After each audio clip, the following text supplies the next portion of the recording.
Mark chapters 13 and 14.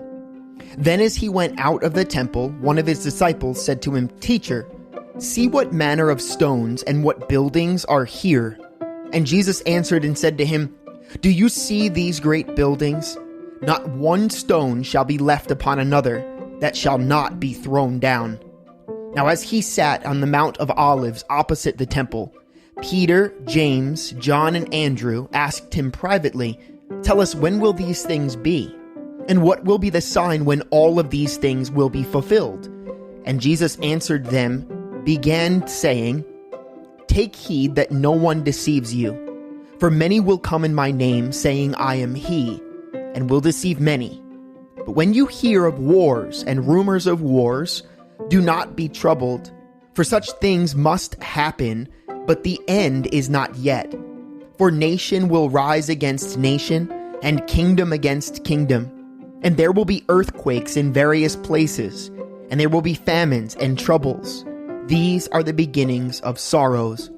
But watch out for yourselves, for they will deliver you up to councils, and you will be beaten in the synagogues. You will be brought before rulers and kings for my sake, for a testimony to them. And the gospel must first be preached to all of the nations. But when they arrest you and deliver you up, do not worry beforehand, or premeditate what you will speak. But whatever is given you in that hour, speak that, for it is not you who speak, but the Holy Spirit. Now brother will betray brother to death, and a father his child, and children will rise up against parents and cause them to be put to death. And you will be hated by all for my name's sake, but he who endures to the end shall be saved. So when you see the abomination of desolation, spoken of by Daniel the prophet, standing where it ought not, let the reader understand, that let those who are in Judea flee to the mountains. Let him who is on the housetop not go down into the house, nor enter to take anything out of his house. And let him who is in the field not go back to get his clothes. But woe to those who are pregnant, and those who are nursing babes in those days. And pray that your flight may not be in winter. For in those days there will be tribulation, such as has not been since the beginning of the creation which God created until this time, nor ever shall be. And unless the Lord had shortened those days, no flesh would be saved. But for the elect's sake, whom he chose, he shortened the days. Then if anyone says to you, 'Look, here is the Christ,' or 'Look, he is there,' do not believe it. For false Christ will rise, and false prophets will rise, and show signs and wonders to deceive, if possible, even the elect. But take heed, see, I have told you all things beforehand. But in those days after the tribulation, the sun will be darkened, and the moon will not give its light. The stars of heaven will fall, and the powers in the heavens will be shaken. Then they will see the Son of Man coming in the clouds with great power and glory. And then he will send his angels and gather together his elect from the four winds, from the farthest point of earth to the farthest part of heaven. Now learn this parable from the fig tree. When its branch has already become tender and puts forth leaves, you know that summer is near. So you also, when you see these things happening, know that it is near, at the doors. Assuredly, I say to you, this generation will by no means pass away until all of these things take place.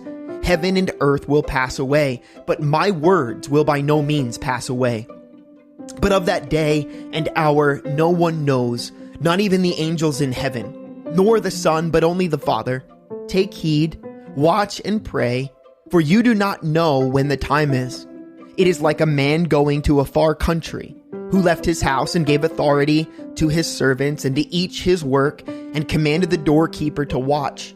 Watch therefore, for you do not know when the master of the house is coming, in the evening, at midnight, at the crowing of the rooster, or in the morning, lest, coming suddenly, he find you sleeping. And what I say to you, I say to all, watch. After 2 days, it was the Passover, and the feast of unleavened bread. And the chief priests and the scribes sought how they might take him by trickery and put him to death. But they said, not during the feast, unless there be an uproar of the people. And being in Bethany at the house of Simon the leper, as he sat at the table, a woman came having an alabaster flask of very costly oil of spikenard. Then she broke the flask and poured it on his head. But there were some who were indignant among themselves and said, why was this fragrant oil wasted? For it might have been sold for more than 300 denarii and given to the poor. And they criticized her sharply. But Jesus said, let her alone. Why do you trouble her? She has done a good work for me. For you have the poor with you always, and whenever you wish, you may do them good. But me, you do not have always. She has done what she could. She has come beforehand to anoint my body for burial.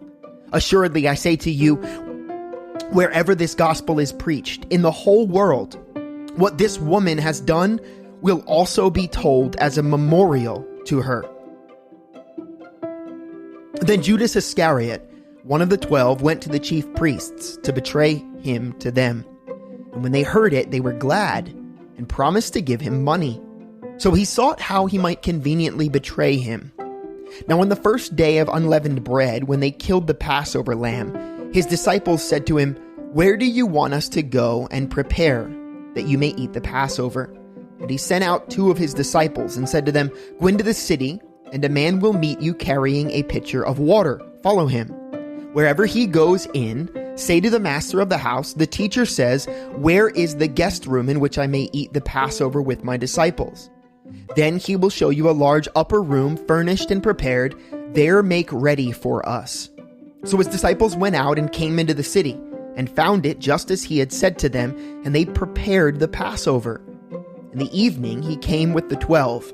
Now as they sat and ate, Jesus said, assuredly, I say to you, one of you who eats with me will betray me.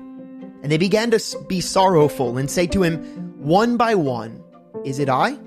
And another said, is it I? He answered and said to them, it is one of the 12 who dips with me in this dish. The Son of Man indeed goes just as it is written of him, but woe to that man by whom the Son of Man is betrayed.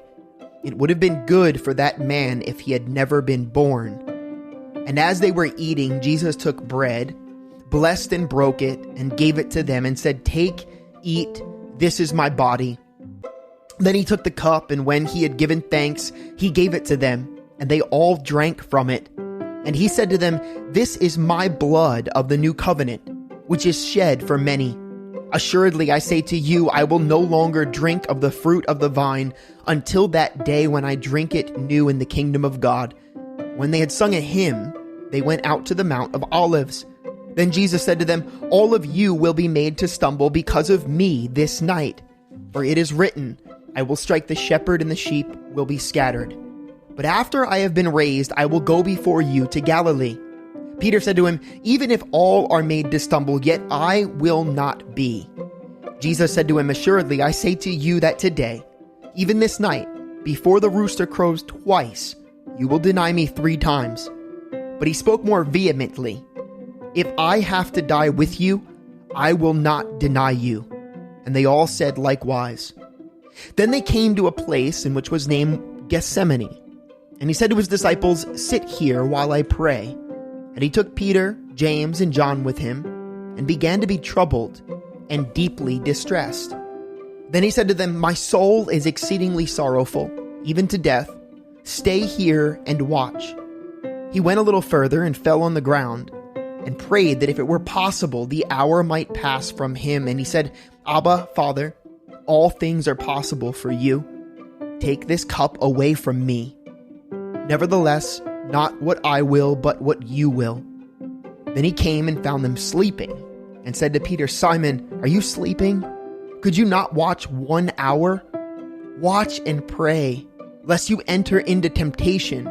The spirit indeed is willing, but the flesh is weak. Again he went away and prayed and spoke the same words, and when he returned, he found them asleep again. For their eyes were heavy, and they did not know what to answer him.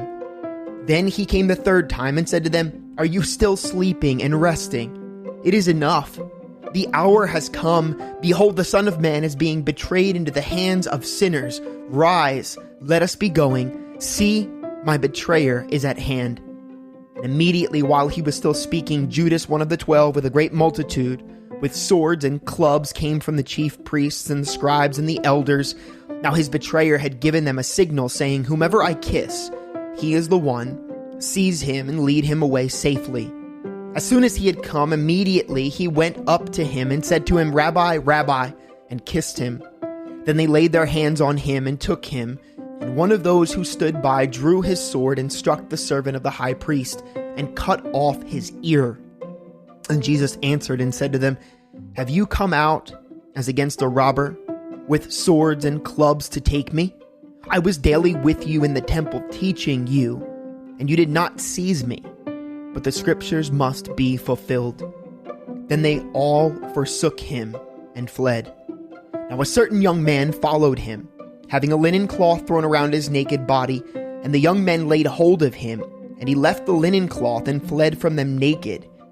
And they led Jesus away to the high priest, and with him were assembled all the chief priests, the elders, and the scribes. But Peter followed him at a distance, right into the courtyard of the high priest. And he sat with the servants and warmed himself at the fire. Now the chief priests and all the council sought testimony against Jesus to put him to death, but found none. For many bore false witness against him, but their testimonies did not agree. Then some rose up and bore false witness against him, saying, "We heard him saying, 'I will destroy this temple made with hands, and within 3 days I will build another made without hands.' But not even then did their testimony agree." And the high priest stood up in the midst and asked Jesus, saying, "Do you answer nothing? What is it these men testify against you?" But he kept silent and answered nothing. Again the high priest asked him, saying to him, "Are you the Christ, the Son of the Blessed?" Jesus said, "I am. And you will see the Son of Man sitting at the right hand of the power and coming with clouds of heaven." Then the high priest tore his clothes and said, "What further do we need? We have of witnesses. You have heard the blasphemy. What do you think?" And they all condemned him to be deserving of death. Then some began to spit on him and blindfolded him and to beat him. And they say to him, "Prophesy." And the officers struck him with the palms of their hands. Now as Peter was below in the courtyard, one of the servant girls of the high priest came. And when she saw Peter warming himself, she looked at him and said, "You also were with Jesus of Nazareth." But he denied it, saying, "I neither know nor understand what you are saying," and went out on the porch, and a rooster crowed. And the servant girl saw him again and began to say to those who stood by, "This is one of them." But he denied it again. And a little later, those who stood by said to Peter again, "Surely you are one of them, for you are a Galilean, and your speech shows it." Then he began to curse and swear, "I do not know this man of whom you speak." A second time the rooster crowed. Then Peter called to mind the word that Jesus had said to him, "Before the rooster crows twice, you will deny me 3 times." And when he thought about it, he wept.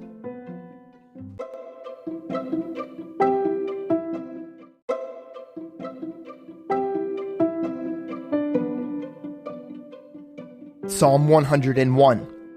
I will sing of mercy and justice. To you, O Lord, I will sing praises. I will behave wisely in a perfect way. O when will you come to me? I will walk within my house with a perfect heart. I will set nothing wicked before my eyes.